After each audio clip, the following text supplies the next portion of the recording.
আসসালামু আলাইকুম। আচ্ছা, এর আগে একটা ভিডিও করছিলাম। ওই ভিডিওতে আমি বলছিলাম যে যারা আসলে ডেইলি যে এক্সামগুলা মানে ডেইলি যে পড়াগুলো সেগুলো ভালোভাবে কভার করতে পারতেছে, তারপর হচ্ছে উইকলিতে ভালোভাবে কভার করে এক্সাম দিতে পারতেছে, এরপরে সময় বেঁচে যাচ্ছে, তাহলে তারা কিভাবে রিভিশনটা করবে, কিভাবে এখন থেকে আগাবে, তাহলে নিজেকে আরো একটু অ্যাডভান্স রাখতে পারবে, তাদের জন্য একটা ভিডিও ছিল। সো আমি ভিডিও শেষে বলে দিছিলাম যে ওটাতে অন ক্লাস মানে অন কাইন্ড অফ স্টুডেন্ট আছে, বাট আমাদের তো আরেক ধরনের স্টুডেন্ট আছে যারা হচ্ছে ডেইলি পড়াটা শেষ করতে তোমার একটু টাইম লাগতেছে। ডেইলি পড়াটা শেষ করে দেখা যাচ্ছে যে তুমি যে আগের পরে একটু রিভিশন দিবা, এই রিভিশন তুমি দিতে পারতেছো না, বা নতুন করে যে তুমি নিজে নিজে পড়বা এই পড়ার জন্য টাইম পাচ্ছ না। ঠিক আছে? তো তোমাদের জন্য প্ল্যানটা কিরকম হওয়া উচিত এই ভিডিওতে আমি আসলে সেটা বলবো। তো চলো শুরু করি। আচ্ছা, তাহলে আগের ভিডিও যেটা, যারা আসলে একটু অ্যাডভান্স আসো, যারা নিজেকে আরো একটু পুশ করতে চাও, তাদের জন্য যে ভিডিওটা, সেটার লিঙ্কটা আমি হচ্ছে কমেন্ট বক্সে দিয়ে দিব, তোমরা ওইখান থেকে দেখতে পারো। সো এটা হচ্ছে বাকি যে তোমার হচ্ছে আরেক ধরনের শ্রেণীর স্টুডেন্ট আছে তাদের জন্য। ঠিক আছে? সো দেখো, আমাদের কাছে এখন সময় আছে কতদিন, এটা একটু ক্যালকুলেশন করি। আজকে হচ্ছে অক্টোবরের 10 তারিখ। সো অক্টোবরের 10 তারিখ আমাদের প্রায় 2 মাস মতন সময় আছে। ঠিক আছে? 2 মাস মতন মানে 60 ডেজ মতন সময় আছে। 60 ডেজ মতন সময় আছে। আচ্ছা, এই ভিডিওটা বানাইতে যে আরেকবার বলি, এখনো যদি কেউ মানে এরকম মনে করে থাকো যে শুরু করো নাই ঠিক মতন, ঠিক আছে, তাহলে কিন্তু মানে কি বলবো, এখনো যদি ভালো মতো না পড়া শুরু করো, সিরিয়াস না হও, তাহলে কিন্তু কপালে শনি আছে, একটা কথা আছে না? তো এখন থেকেই ভালোভাবে, আরো ভালোভাবে তুমি যদি ভালোভাবে পড়ে থাকো, ঠিক আছে, আরো ভালোভাবে পড়ার ট্রাই করো। ঠিক আছে? আচ্ছা, তো যে ধরনের স্টুডেন্টকে নিয়ে কথা বলতেছি, তোমাদের কি হয়, তোমাদের হচ্ছে ডেইলি পড়া মানে অনেক বেশি দেখা যাচ্ছে যে টাইম লাগতেছে, তাই না? ডেইলি পড়া শেষ করতেই দেখা যাচ্ছে যে আর কিছু তুমি আগের যে একটা পড়বা, এই পড়াটা তুমি কমপ্লিট করতে পারতেছো না। ঠিক আছে? মানে আগের পরে রিভিশন দেওয়ার জন্য তুমি টাইমটা পাচ্ছ না। ডেইলি পড়া শেষ করতেই দেখা যাচ্ছে 2টা থেকে 3টে চ্যাপ্টার শেষ করতেই তোমার সব টাইম চলে যাচ্ছে। ঠিক আছে? সো এই ক্ষেত্রে যে কাজটা করতে হবে, সেই কাজটা হচ্ছে তুমি দিনের একটা টার্গেট সেট করতে হবে। ঠিক আছে? আমি তোমাকে খুব বেশি প্রেশার নিতে বলতেছি না, দিনের একটা টার্গেট সেট করতে হবে। টার্গেট সেটটা কি? তোমার মনে করো একদিনে টোটাল 3টে চ্যাপ্টার আছে। ঠিক আছে? ওই দিন তোমার 3টা চ্যাপ্টার পড়তে হবে। সো তুমি যেটা করবা, ওই 3টা চ্যাপ্টার পড়ার জন্য তুমি টাইম ফিক্স করে ফেলবা যে এই টাইমের পরে ওই চ্যাপ্টারগুলো আমি পড়বো না। ঠিক আছে? ধরো তুমি সারাদিনে 12 ঘন্টা পড়ো, যেদিন কোচিং থাকে। ঠিক আছে? যেদিন কোচিং থাকে তুমি ওই দিন 12 ঘন্টা মতন পড়ো। এখন কোচিং না থাকলে তোমার পড়া কিন্তু আরো বাড়াইতে হবে। কোচিং থাকলে কোচিং এর জন্য আমি মানে 3-4 ঘন্টা দিয়ে দিলাম কোচিং এর ক্লাসের জন্য। তো কোচিং না থাকলে ধরো তুমি 12 ঘন্টা মতন পড়ো। এখন 12 ঘন্টার মধ্যে 3টা চ্যাপ্টার যদি থাকে, 3টা চ্যাপ্টার সাধারণত থাকে না একদিনে, বাট আমি ধরে নিলাম 3টা চ্যাপ্টার আছে। তো 3টা চ্যাপ্টারের জন্য তুমি 3 × 9 ঘন্টা, 3 × 3, ঠিক আছে, তাহলে কয় ঘন্টা? এখানে 9 ঘন্টা তুমি এখানে স্পেন্ড করবা। তাহলে তোমার থাকে কয় ঘন্টা? থাকে হচ্ছে এখনো 3 ঘন্টা থাকবে তোমার হাতে থাকে। ঠিক আছে? কেন এই 3 ঘন্টা তোমাকে হাতে রাখতে বলতেছে? কারণ তুমি যখন মানে একটা জিনিস খেয়াল করবা যে এইচএসসি এর মনে করো একটা এইচএসসি পরীক্ষা, তার আগে তোমাকে 7 দিন গ্যাপ দেওয়া হয়েছে।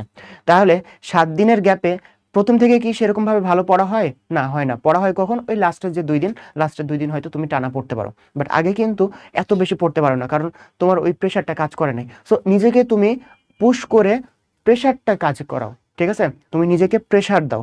প্রেশার দিলে তোমার একটু ফাস্ট হবে। সো তুমি এখানে নিজেকে প্রেশার দিতেছো যে আমি একটা চ্যাপ্টার 3 ঘন্টা সর্বোচ্চ নিব। কিভাবে? তোমার ওই চ্যাপ্টারে তোমার একবার রিডিং পড়ে, ওই চ্যাপ্টারে যত যা আছে প্র্যাকটিস করে, অনুশীলনী সলভ করে, নিজে একবার এক্সাম প্র্যাকটিস করে, এগুলা দিয়ে আমি সর্বোচ্চ 3 ঘন্টা মতন সময় নেব। এর বেশি আমি সময় নিব না। 3 ঘন্টা হলে আমি ওটা রেখে দিব। ঠিক আছে? আমি কথার কথা 3 ঘন্টা বলতেছি, এটা হচ্ছে সর্বোচ্চ আমি নিতেছি। কিন্তু যদি চ্যাপ্টারটা ছোট হয়, আরো তুমি টার্গেটটা কমায় নিয়ে আসবা, মানে আরো কম সময়ে তুমি নেওয়ার চেষ্টা করবে। তোমার যেটা নর্মালি তোমার যদি 2 ঘন্টা লাগে, তুমি ট্রাই করবে ওটা 1.5 ঘন্টা শেষ করার। সো নিজেকে তুমি আর একটু পুশ করতেছো। ঠিক আছে? সো দিন শেষে তুমি এটা ঠিক করবা, দিন শেষে তোমার কাছে যাতে 2 থেকে 3 ঘন্টা, 2 to 3 আওয়ার্স থাকে। কিসের জন্য? 2 to 3 আওয়ার্স থাকে এক্সট্রা, বেঁচে যায় যাতে। ঠিক আছে? এখন 2 to 3 আওয়ার্স, এই 2 থেকে 3 ঘন্টা তুমি কি করবা? রিভিশন করবা। ঠিক আছে? আগের যে ভিডিওটা, ওটাতে আমি দেখাইছিলাম কিভাবে তুমি পেপার ফাইনাল, সাবজেক্ট ফাইনাল, এই জিনিসগুলো তুমি কিভাবে এখন থেকে প্রিপেয়ার হবে এই জিনিসগুলোর জন্য। ঠিক আছে? সো তুমি যেহেতু এখনো ডেইলি উইকলি এত ভালোভাবে শেষ করতে পারতেছো না, সো তুমি এখন থেকে যদি পেপার ফাইনালে চাপ নিতে যাও যে 3 দিনে আমি একটা পেপার শেষ করব, সাবজেক্ট শেষ করব, তোমার উপর জুলুম হয়ে যাবে। দেখবে যে 2 দিন পরে তুমি ফ্রাস্ট্রেটেড হয়ে গেছো। ঠিক আছে? সো এটা করার দরকার নাই। তোমার জন্য যেটা সুবিধা হয়, তুমি হচ্ছে 2 থেকে 3 ঘন্টা ডেইলি রিভিশন করবা। কি জিনিস রিভিশন করবা? যেটা তোমার সমস্যা। ঠিক আছে? যে জিনিস তুমি পারো এই জিনিস যদি তুমি আবার পড়ো তাহলে তোমার জন্য লস না? লস তো। তাহলে যে জিনিস তোমার সমস্যা এই 2 থেকে 3 ঘন্টায় যে জিনিস সমস্যা সেই জিনিসটা তুমি সমাধান করো। এখন ধরো নভেম্বরের 20 তারিখ পর্যন্ত তোমার সব মানে নভেম্বরের 15-20 তারিখ 15 তারিখ পর্যন্ত ধরো সব কোচিংয়ের ক্লাস শেষ হয়ে যাবে। ঠিক আছে? এখন 15 তারিখ পর্যন্ত ডেইলি যে পড়া হচ্ছে তুমি ডেইলিটা ভালোভাবে কভার করতেছো, উইকলি ভালোভাবে কভার করতেছো। সাথে সাথে তোমার যে সমস্যাগুলাও তুমি সমাধান করতেছো। তাহলে মানে সমস্যাগুলো ডেইলি এরকম 2 থেকে 3 ঘন্টা আগের পড়া তুমি রিভিশন দেওয়ার মাধ্যমে সমাধান করতেছো। ঠিক আছে? 2 থেকে 3 ঘন্টায় কিন্তু দুইটা চ্যাপ্টার রিভিশন দিয়ে ফেলা সম্ভব। দুইটা চ্যাপ্টারের যে সমস্যাগুলো আছে সমস্যাগুলো রিভিশন দেওয়া ফেলে সম্ভব। ঠিক আছে? মানে যে চ্যাপ্টারটা তুমি কম বুঝো সেটা তুমি রিভিশন দিয়ে ফেললা। এখন তোমার লাস্টে তাহলে কয়দিন থাকতেছে? লাস্টে তোমার হচ্ছে মনে করো 20 দিন মতন টাইম আছে। মানে কোচিংয়ে তুমি সব শেষ করলা, নিজেও রিভিশন দিলা তুমি, মানে নিজে যে সমস্যাগুলো তুমি রিভিশন দিলা। ঠিক আছে? এখন সবকিছু শেষ তোমার। লাস্টে 20 দিন মতন টাইম থাকবে তোমার কাছে। যদি তুমি কোচিংয়ের সাথে সাথে শেষ করো একবার, সাথে তোমার যে সমস্যাগুলো এর ফাঁকে ফাঁকে শেষ করে ফেলো এভাবে, তাহলে তোমার লাস্টে 20 দিন মতন টাইম থাকবে। এই 20 দিনে তখন তোমার কি হবে? এই 20 দিনে তখন তোমার হবে পেপার ফাইনাল, দেন হচ্ছে সাবজেক্ট ফাইনাল। ঠিক আছে? পেপার ফাইনাল, সাবজেক্ট ফাইনাল, দেন আবার কি হবে?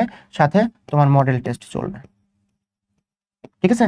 তাহলে তুমি পেপার ফাইনাল, সাবজেক্ট ফাইনাল যখন হচ্ছে তখন তুমি আরেকবার রিভিশন করতে পারতেছো, মডেল টেস্টের সময় আরেকবার রিভিশন করতে পারতেছো। লাস্টে দেখবে যে কয়েকদিন তোমার হাতে নিজেকে পড়ার জন্য টাইম দেওয়া হয়, তখন তুমি আরেকবার রিভিশন করতে পারলা। ঠিক আছে? তাহলে এখন থেকে তুমি যদি পুরো সময়টাকে ইউটিলাইজ করলে এভাবে কিন্তু রিভিশন প্রোগ্রামের মাধ্যমে তোমার যে সমস্যাও সমাধান করতে পারবে, ডেইলি জিনিসটা ভালোভাবে শেষ করতে পারবে, সাথে কিন্তু পেপার ফাইনাল, সাবজেক্ট ফাইনাল শেষে যে রিভিশন আকারেও তুমি পড়তে পারবে। ঠিক আছে? তাহলে এখন থেকে একটু সিরিয়াস হও, যারা এখনো খুব বেশি সিরিয়াস হও নাই, দিনের পুরো সময়টা যারা পড়াশোনায় দিতেছো না। ঠিক আছে? তাহলে এখন থেকে আরো বেশি সিরিয়াস হয়ে পড়াশোনায় ব্যাক আসো।